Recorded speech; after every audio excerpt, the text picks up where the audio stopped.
el atraso en que estaban nuestros países, eran islas.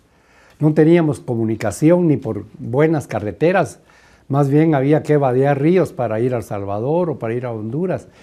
No conocíamos qué pasaba en Nicaragua ni qué pasaba en Costa Rica. Éramos países de espaldas. Eso ya hizo crisis, esa situación, y con los aires pues, democráticos que surgían en el mundo, fue el contexto que dio origen a la integración centroamericana, coincidente con que México siempre ha sido, sobre todo en esa época, podríamos decir, el polo de atracción política para Centroamérica. Muchos centroamericanos habían estudiado en México, carreras que no había aquí. Entonces, esa latinoamericanización de Centroamérica permitió absorber la cultura política, tanto de Europa, de los Estados Unidos, como de América Latina. Fueron los factores más importantes que permitieron la existencia de gobiernos democráticos, la apertura mundial que originó la posguerra, la caída de las dictaduras en Honduras, en Guatemala y en El Salvador. Nicaragua todavía siguió otras décadas, ¿verdad?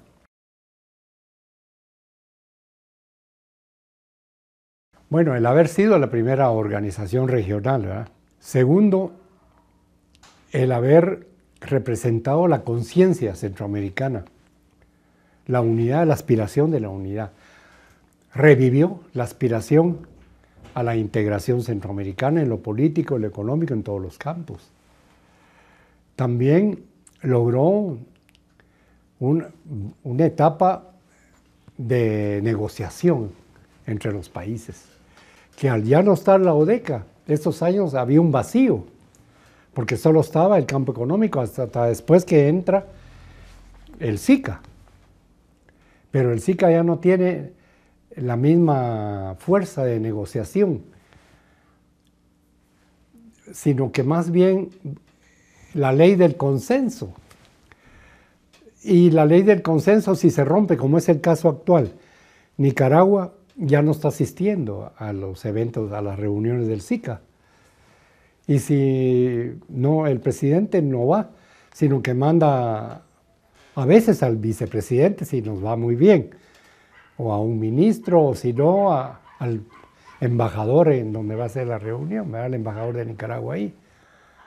Cito esto porque ya vamos a llegar a 2 años del golpe de Estado, ¿eh? De Honduras, y el SICA está invertebrado, pues. En la ODECA es cierto que hubo crisis, pero empujó a Centroamérica a lo que somos hoy. Tenemos una infraestructura envidiable, regional, la interconexión eléctrica, por ejemplo, con México, con Colombia, el desarrollo rural integrado a través de los proyectos estos fronterizos, ¿verdad? Que son muy importantes. Entonces la ODECA sembró la semilla, fue la pionera, y por eso al final le fue mal, ¿verdad? Como sucede con todos los visionarios, ¿verdad? Que terminan sacrificados, ¿verdad? Entonces la ODECA tenía un secretario general. Al principio un secretario general adjunto, un departamento cultural y educativo, un departamento económico y social, un departamento social y laboral.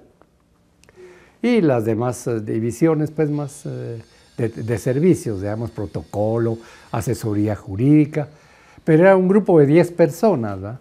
Y ellos propusieron una serie de tópicos, de materias que la ODECA tenía que trabajar en ese campo: unificación de la legislación, unificación del sistema de transportes, las carreteras, el libre tránsito en Centroamérica. La integración de Centroamérica es pionera en América Latina y quizás en el mundo. Al fin y al cabo, la integración se ha basado en una modernización de la sociedad. Como le digo, Centroamérica estaba de espaldas entre sí, ahora ya no es así. Ahora estamos ante una integración de hecho también.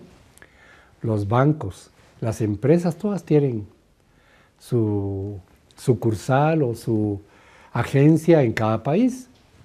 Hay bancos de Guatemala en Costa Rica y bancos de Costa Rica en Nicaragua.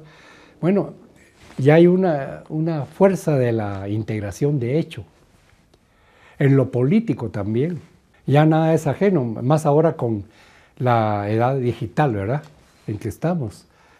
La información, la explosión de la información. Entonces, pero todo eso no hubiera sido posible sin la UDECA y también sin la integración económica, que modernizó el aparato productivo, creó instituciones conjuntas en las que los centroamericanos podíamos participar y trabajar, y luchar, y soñar, y hacer lo que muchas veces solo un país no podía hacerlo.